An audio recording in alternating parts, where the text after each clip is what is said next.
এই ইনফরমেশনগুলো দেখবেন কেউ দেয় না বা খুব কম লোকজন দেয়, তখন আপনারা মন্দিরের ভেতরে থাকেন। আর যদি তার পরে আসেন তাহলে কিন্তু আপনাদের কপালে বিশাল দুঃখ আছে। মানে সে কালকে আমরা গেছি, আপনাদের বলে বোঝাতে পারবো না। পুরীর মন্দিরেও ওই রকম লেভেলের মারামারি হয় না যতটা আমাদের ফেস করতে হয়েছে। মানে ঠেলাঠেলি, ধাক্কাধাক্কি, মারামারি, সে যা তা অবস্থা।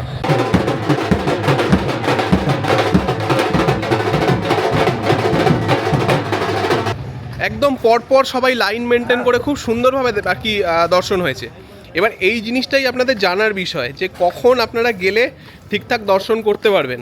আপনারা যদি ভবিষ্যতে দ্বারকা আসবেন বলে প্ল্যান করে থাকেন তাহলে অবশ্যই কিন্তু এগুলো একটু মাথায় রাখবেন, না হলে এসে কিন্তু খুবই বিপদে পড়ে যাবেন, যেরকম আমাকে পড়তে হয়েছিল কালকে সন্ধ্যেবেলা।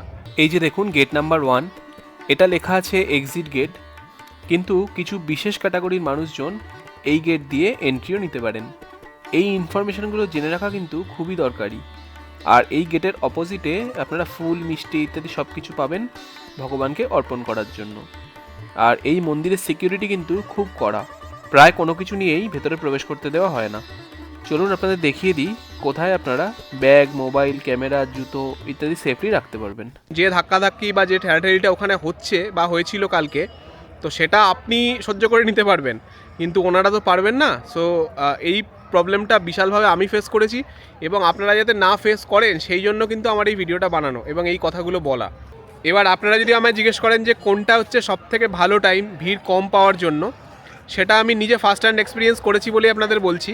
ওটা স্ট্যাগন্যান্ট হয়ে আছে না সামনে, মানে যতজন ক্রাউড আছে, এবার পেছন থেকে তো লোক এসেই যাচ্ছে, এবার প্রচণ্ড চাপ হবে, ঠেলাঠেলি, ধাক্কাধাক্কি, খুব বাজে অবস্থা।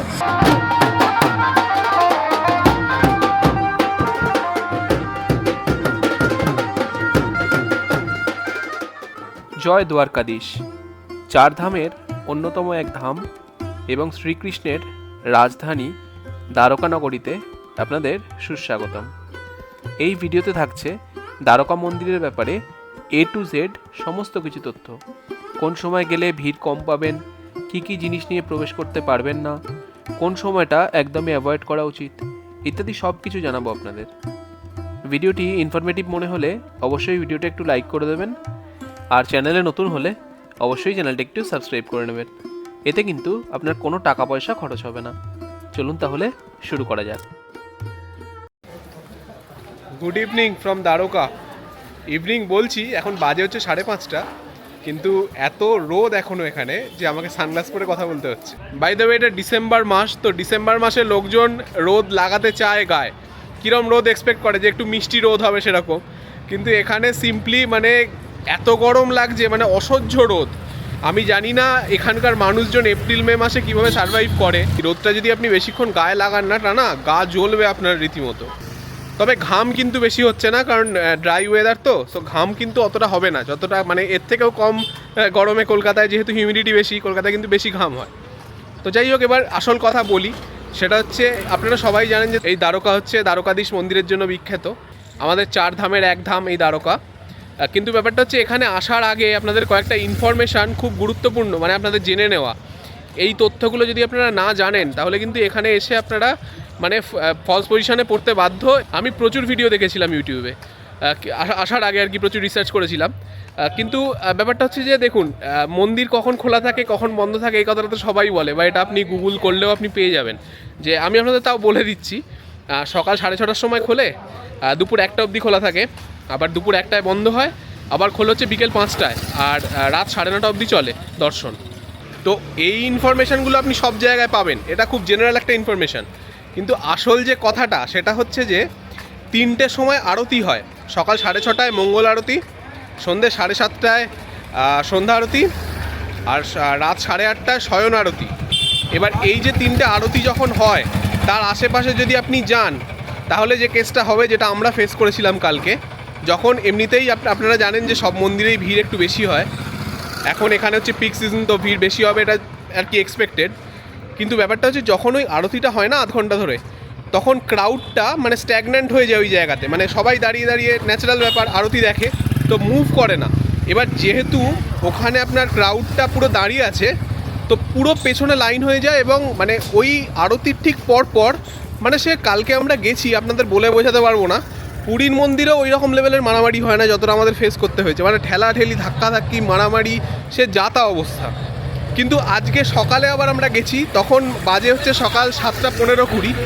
খুব ভালো দর্শন হয়েছে, বিশ্বাস করুন, মানে কোনো ধাক্কাধাক্কি নেই, যে একদম পরপর সবাই লাইন মেনটেন করে খুব সুন্দরভাবে আর কি দর্শন হয়েছে। এবার এই জিনিসটাই আপনাদের জানার বিষয়, যে কখন আপনারা গেলে ঠিকঠাক দর্শন করতে পারবেন।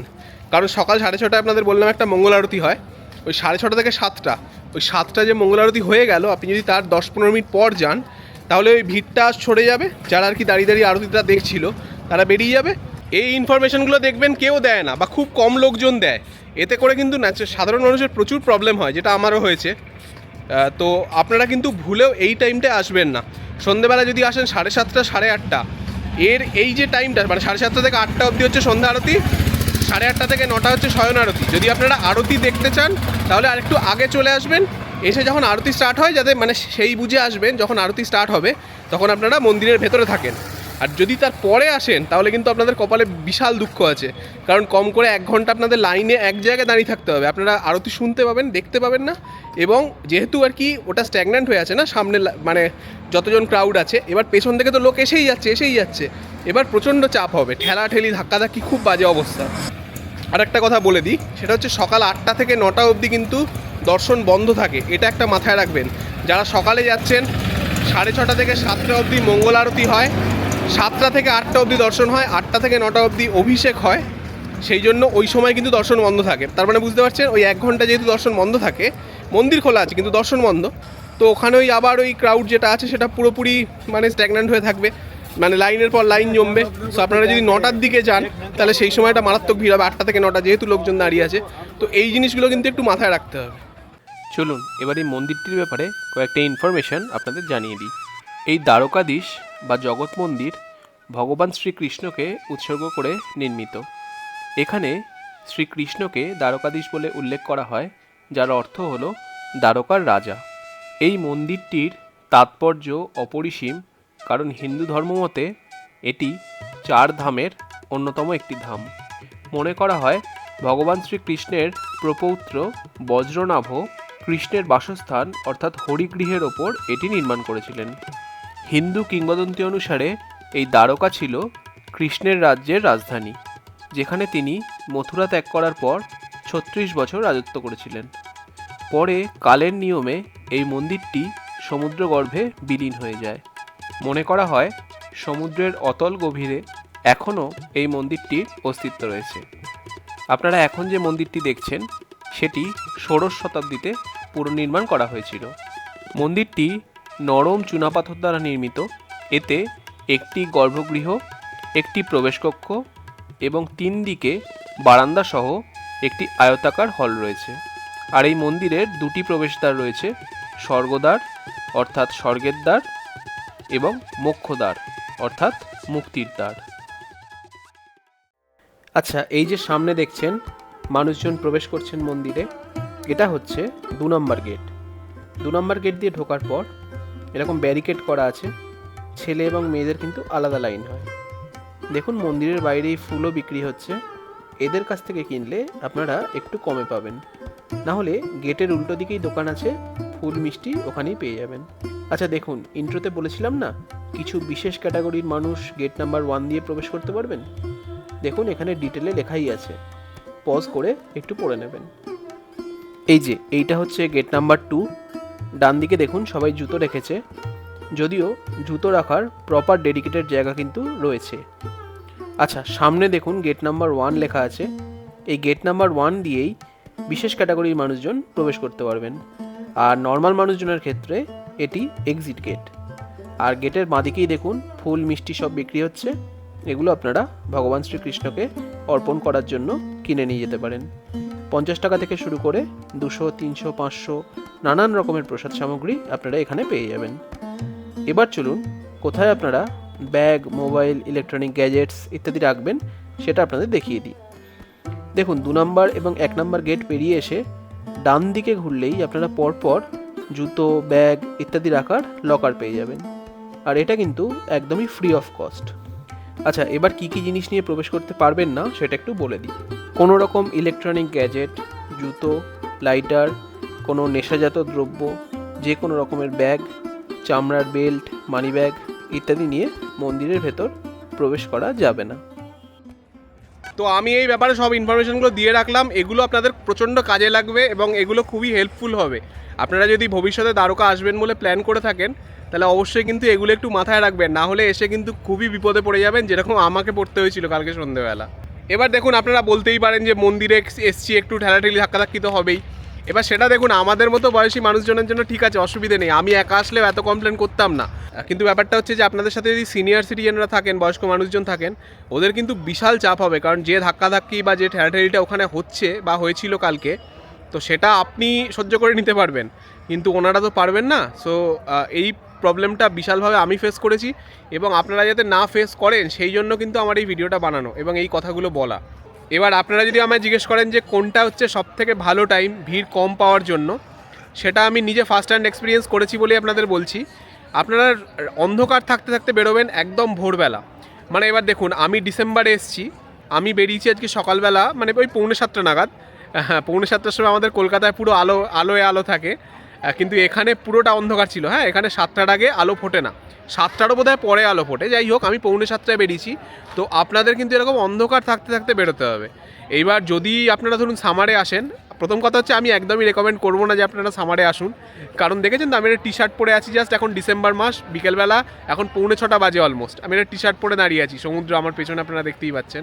তো ম্যাক্সিমাম মানুষজন শীতকালেই আসেন গুজরাট, বা ওই অক্টোবর মাসের দিকে আসতে পারেন। মানে এমনি সামারের সময় বা অন্য সময় এখানে একদমই অফ সিজন, মানুষজন আসেন না, সেই জন্য আমি আর বলছি না। আমি ওই শীতকাল বা অক্টোবর, নভেম্বর, ডিসেম্বর, জানুয়ারি, ফেব্রুয়ারি এই টাইমটা ধরেই বলছি আপনাদের, যে 6:30, 6:45 সময় কিন্তু আলো ফুটবে না। অক্টোবরের দিকে ফুটতে পারে, নভেম্বর, ডিসেম্বরের দিকে একদমই আলো থাকে না। তো আপনারা কিন্তু অন্ধকার থাকতে থাকতেই বেরোবেন, যেরকম আমি বেরিয়েছি 6:45 সময় বেরিয়েছিলাম। তো আমি একটু দূরে আছি, মোটামুটি খুব দূরে নয়, 600-700 মিটার, অটোতে মিনিট 5 লাগে যেতে মন্দিরের সামনে অবধি। মানে মন্দিরের সামনে অবধি তো যায় না, যতদূর অটো যায়, তারপর তো আপনাকে হেঁটে যেতে হবে। তো যাই হোক, তো আমি পৌঁছেছিলাম 7টার দিকে, তখনও আলো ফোটেনি, তখন সবে ওই যেটা বললাম মঙ্গল আরতি হয় 6:30 থেকে 7টা, সেটা শেষ হয়েছে। এবার আপনারা যদি আরতি দেখতে চান তাহলে কিন্তু আরও আগে যাবেন, কিন্তু যদি চান ভিড় অ্যাভয়েড করবেন তাহলে ঠিক 7টার সময় মন্দিরের সামনে আসবেন। এবার মন্দিরের সামনে থেকে আপনার মেন যে গর্ভগৃহ, সেখানে যেতে আরও মিনিট 10 লাগবে ধরে রাখুন, কারণ লাইন তো থাকবেই, মানে অল্প হলেও লাইন থাকবে। তো মোটামুটি 7:10-15 এই রকম সময় আমরা গেছিলাম, একদম ফাঁকা পেয়েছি। তো আমি আপনাদের রেকমেন্ড করব যে যদি সকালবেলা যান, ওই মঙ্গল আরতিটা হয়ে যাওয়ার পর 10-15 মিনিট পর, মানে 7টার সময় মঙ্গল আরতি শেষ হয়, আপনি যদি 7:10 থেকে 7:15 যান তাহলে ওটা হচ্ছে বেস্ট টাইম ভিজিট করার জন্য। আর একটা কথা মাথায় রাখবেন, বেশি দেরি করে ফেলবেন না, কারণ আগেও বলেছি আবার বলছি, 8টা থেকে 9টা অবধি কিন্তু অভিষেক করানো হয়, সেই জন্য কিন্তু দর্শন বন্ধ থাকে। তো এটা কিন্তু মাথায় রাখবেন, 7:10 থেকে 7:15 একদম আইডিয়াল টাইম। এবং আশা করছি আপনাদের মোটামুটি সব ইনফরমেশনই দিতে পেরেছি। যদি কিছু মিস করে গিয়ে থাকি তাহলে অবশ্যই কমেন্ট করে জানাবেন, চেষ্টা করব আপনাদের হেল্প করার। আজ তাহলে এখানেই শেষ করি। ভিডিওটি ভালো লাগলে please like, share and subscribe. দেখা হচ্ছে পরের পর্বে। সবাই খুব ভালো থাকবেন। জয় দ্বারকাধীশ।